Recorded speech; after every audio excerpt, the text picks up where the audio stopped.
புதுவை உலா நேயர்களுக்கு என் அன்பான வணக்கம். நான் உங்கள் கல்லாவிசு, புதுச்சேரியிலிருந்து.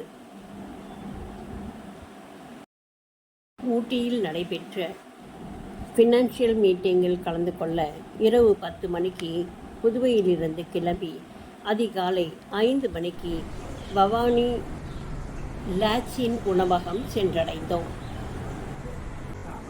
இயற்கையான சூழல், பச்சை பசுமையாய் தென்றலை வீசி கிளைகளை ஆட்டி நம்மை அன்பாய் வரவேற்றன மரங்களும் செடி கொடிகளும். வானுயர்ந்த கட்டிடத்தை அண்ணாந்து பார்த்தபடியே உள்ளே நுழைந்தோம். அடடா, என்ன ஒரு அழகு! ஆங்காங்கே உலாவும் கோழிகள் கொக்கரக்கோ என கூவி நமது தூக்கத்தை கலைத்தன. அண்ணன் நடமிடும் வாத்துகள் கூட்டமாய் நடைபயில கூண்டுக்குள் முயல்கள் பறவைகள் காச் மூச்சென கத்தி தங்களுக்குள் பேசிக் கொண்டிருந்தன.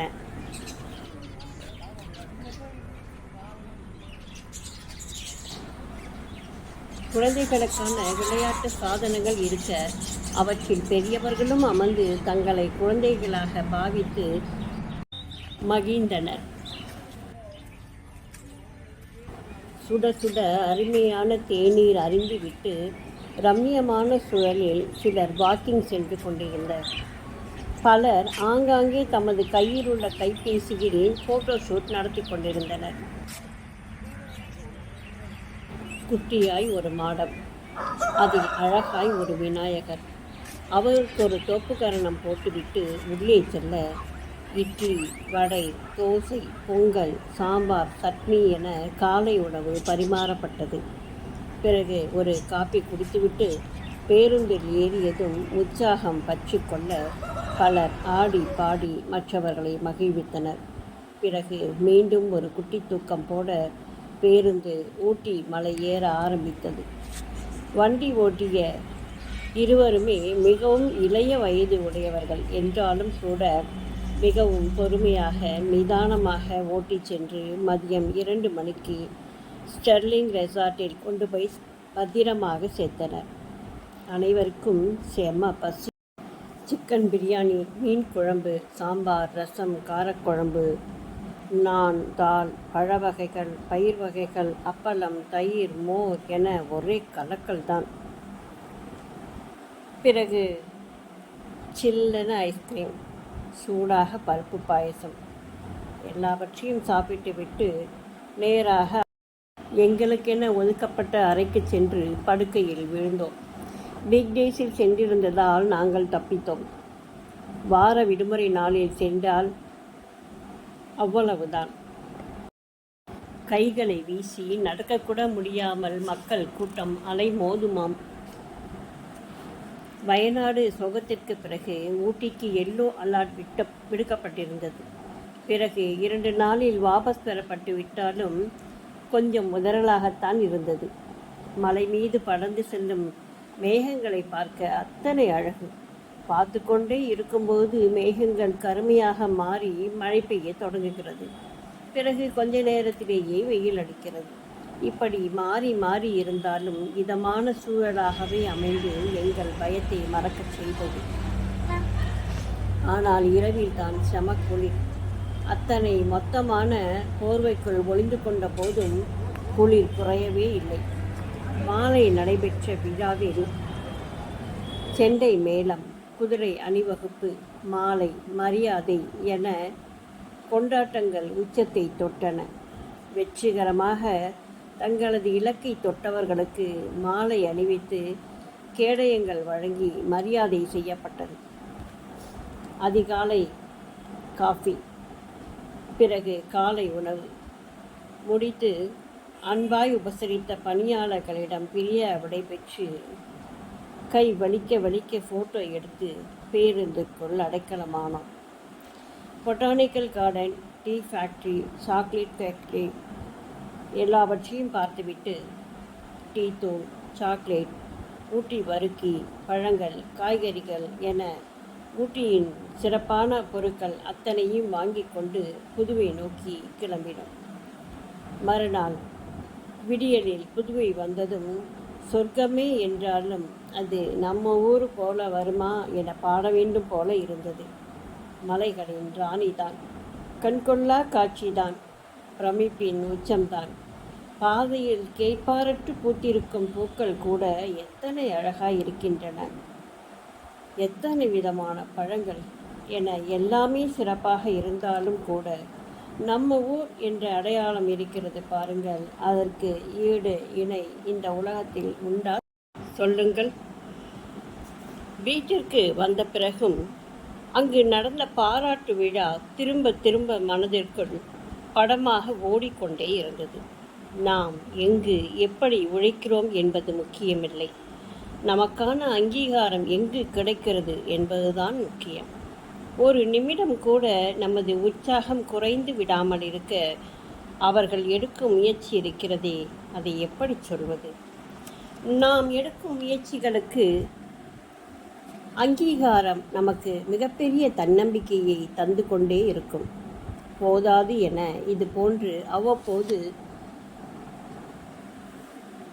பயணங்கள். இந்த பயணங்கள் நமது உடலையும் மனதையும் புத்துணர்ச்சியாக்கி வைக்கிறது. உயர்தர உணவகங்களில் தங்கும் அறைகள், சாப்பாடு, ஏன் இடையிடையே சாப்பிடும் டீ கூட உயர்தர உணவகத்தில்தான். அது மட்டும் இல்லைங்க, மிகப்பெரிய சாதனையாளர்கள் Vietnam, Australia, Bangkok, Pattaya, Phuket, London, Dubai, Singapore, Malaysia என அயலகங்களுக்கும் சென்று வருவார்கள். வீட்டிலிருந்து கிளம்புவதிலிருந்து மறுபடி வீடு வந்து சேரும் வரை எல்லாமே கம்பெனி செலவுதான். பொறுப்பில் இருக்கும் அனைவரும் உறவாய் மாறி நம்மை கவனித்து கொள்ளும் விதத்தை நாம் வாய் ஓயாமல் சொல்லிக்கொண்டே இருக்கலாம். நெருக்கமாய் இருக்க வேண்டிய உறவுகள் ஏதேதோ காரணங்களில் தூரமாய் தொலைந்து போய்விட, தூரமாய் நின்று புன்னகைக்க வேண்டிய நட்புகள் உறவாய் மாறி நம்மை தாங்குவதை என்னவென்று சொல்ல? யாதும் ஊரே யாவரும் கேளீர் என்ற வார்த்தைக்கு இலக்கணமாய் மாறியிருக்கிறோம் என்ற பெருமையுடன் நிறைவு செய்கிறேன். நன்றி, வணக்கம்.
enjoy that show. Madam Kamala?